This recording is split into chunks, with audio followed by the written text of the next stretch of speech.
Alright fellas, now we just saw the conclusion of the first ever PBC Amazon Prime card. The Tszyu Fundora fight went exactly how no one would have expected it, and on top of this, the undercard proved really entertaining, but just plain embarrassing for others.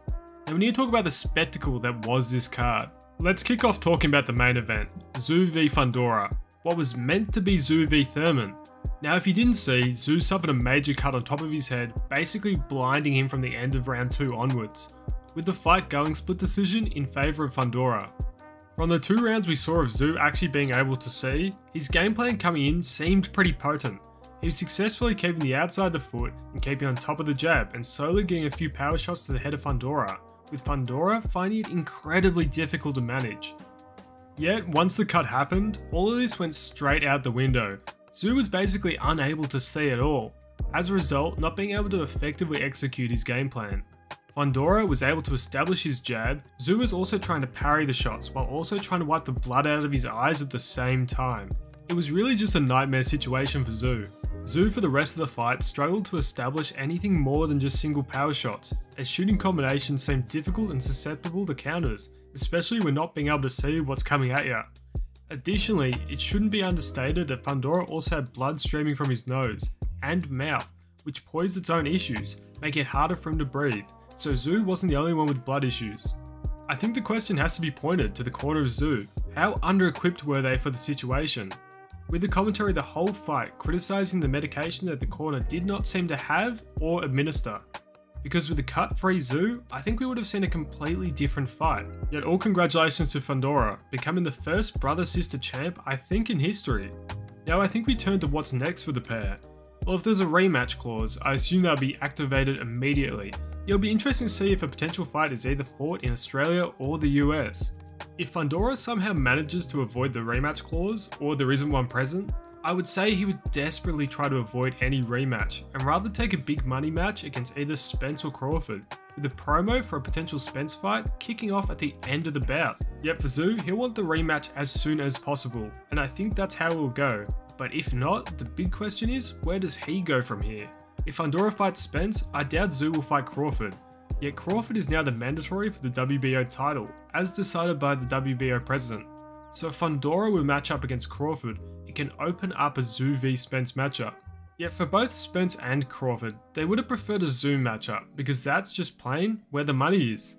They would have had a matchup similar to Kambosos Haney, with it being a stadium fight in Australia. So my best guess on what will happen now is a rematch, and then if Tszyu wins, a big money fight for either Spence or Crawford down under. Just before moving on, I want to point out in reflection to Tszyu's father's career, Kostya.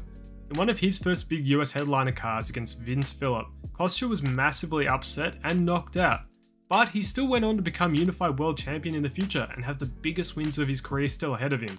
So I don't think this loss will hurt Tim or his value that much at all. I think it's also worth having a look at the rest of the card. Rolly vs Pitbull was the co-main, and I think anyone who thought it was going to go any other way than it did is just delusional. Rolly is always at his best when he's in control and boxing, and the fighter opposite isn't pressuring. What's Cruz? The absolute opposite of that. He wasn't boxing, he was brawling, and he was putting on that pressure constantly. From the start of the fight, you could see it was going to be a one-sided affair. Really not much to add. Rolly's game plan wasn't good enough. He didn't have the power, which I think he won't have at 140, and hasn't shown it yet. Yet the Pitbull win was a nice story. I like the story that his grandfather and father were boxers, and he was finally the one to bring home the world title. Just a bit heartwarming to see. Now the other bout I want to touch on is Lara vs Zerafa. Now if you don't live in Australia, odds on you've never heard of Zerafa. If you're a boxing fan in Australia, you definitely have. As put in the intro facts of the broadcast of the fight, he's known as Australia's most hated boxer. Now I'm sure as a bloke he's alright, but after a career of fighting fighters past their prime, talking too much and then pulling out a fight such as the Tszyu fight, it doesn't gain much respect with the public. Especially when he seems not to stay active and prefer to run his mouth instead. Now for just a bit of context, his fight previous to this one was against a fighter named Danilo Creati, a year and a half ago, who was basically just a local Australian fighter and was put there to lose. Instead, he put up a half decent fight against Zerafa, and made him look stupid as he's meant to be the mandatory for a world title and he suffered against a local Australian fighter. So after the disappointing fight and a year and a half, we finally got Lara vs Zerafa, and to be honest, I just felt kind of bad for him. He had Nonito Donaire in his corner, no real team that's been there for a while, his 8th trainer in his career, and the second he stepped into the ring, he looked like a fish out of water. And to be honest, I was just kind of amazed that we were watching Zerafa on this big of a stage. To be honest, Lara didn't look great either, but he obviously knew he only needed one shot, and Zerafa got knocked out pretty bad, similar to the last time and his only other match on US soil, marking his career most likely over. Yet who knows for Lara? I think a Garcia match still awaits him. I think some notable mentions from this card also include Martinez versus Cordova, the match for the WBC World Fly title, and it was a fantastic watch and worth watching if you have some spare time.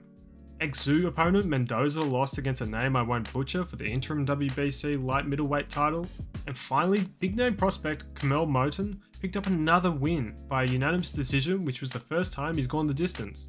Anyways, I want to hear all your thoughts on all the fights down below and would be super interested to hear what you guys thought. Anyway, hope you all enjoyed and I'll catch you in the next one.